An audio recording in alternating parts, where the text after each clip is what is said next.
I would have put an act of goodness forward into the world. So it isn't the tool itself, that's good or evil. It's the consciousness of the individual that is wielding the tool. And that's what the occult is. It is simply a tool. It is a body of knowledge. And when we get into the word, you look at the word occult. It comes from the same root as the word ocular, meaning related to the eye or related to vision. And that is exactly what the word occult means. The word occult simply means hidden. That which is hidden from sight, hidden from everyday availability or sight. We cannot perceive it because it is cloaked, it is veiled. That is what occult is. All occultism simply means hidden knowledge. Researcher Judith Moriarty made this statement: the greatest conspiracies are not actually hidden. They are just fragmented into different pieces like a puzzle right before our eyes. So this conspiracy that I'll be talking about, this global hegemony of control, this global manipulation scheme, is right in our face, and we can't see it, most of us. It is just beyond the limits of ordinary perception because it is occult knowledge that most people have very little, if any, awareness of. So it's fragmented into different pieces, but it's right in front of us in plain sight, hidden in plain sight, so to speak. Woodrow Wilson described this manipulation. He said that we have come to be one of the worst ruled, one of the most completely controlled and dominated governments in the world. No longer a government of free opinion, no longer a government by the conviction and vote of the majority, but a government by the opinion and duress of small groups of dominant men. And you would think that an individual like this would understand how the government had come to be structured.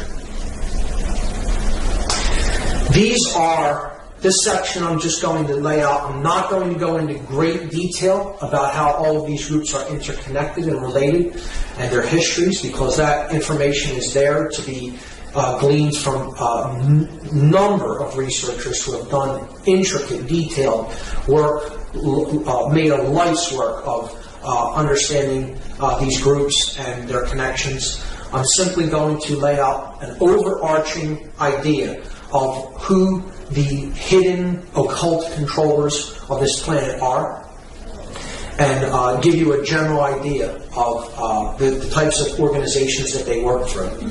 So any organization that is globalist in nature, that is working toward a world government, toward greater centralization of power, think tanks that are interconnected and working toward common worldwide goals and worldwide laws.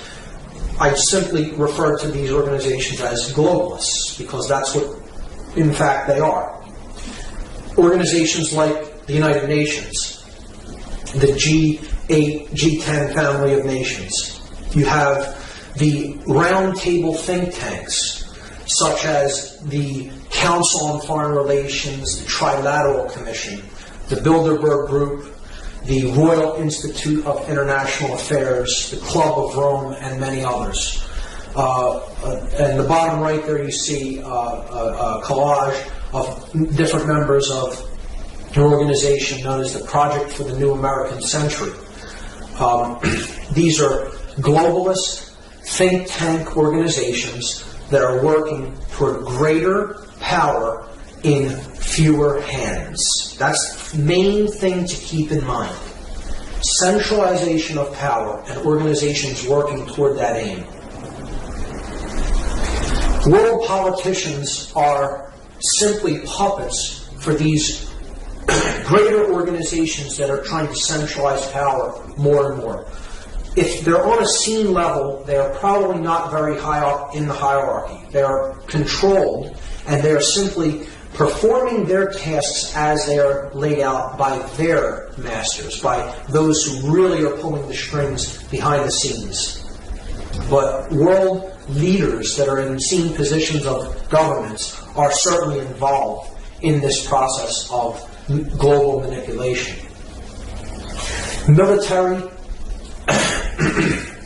Military leaders, strategists, planners at high levels, very involved in this manipulation. Much higher up in this hierarchy and organizational structure are globalist bankers, such as the Rothschild banking dynasty, the Rockefellers, and many other financial institutions that are really calling the shots behind what we see playing out at governmental levels throughout the world. Royal family members of all nations, the royalty of England, Spain, the Netherlands, Saudi Arabia, and many other countries. So royalty is not simply figurehead. It is involved in these organizations. It does direct the agendas of these organizations, and it does have intricate interconnections with the banking dynasties that are really calling the shots behind what we see playing out at the scene level within governmental structure. Religious and New Age ideology leaders certainly play a role in this to cover the spiritual aspect of the deception. Media moguls that control the information that we are presented with.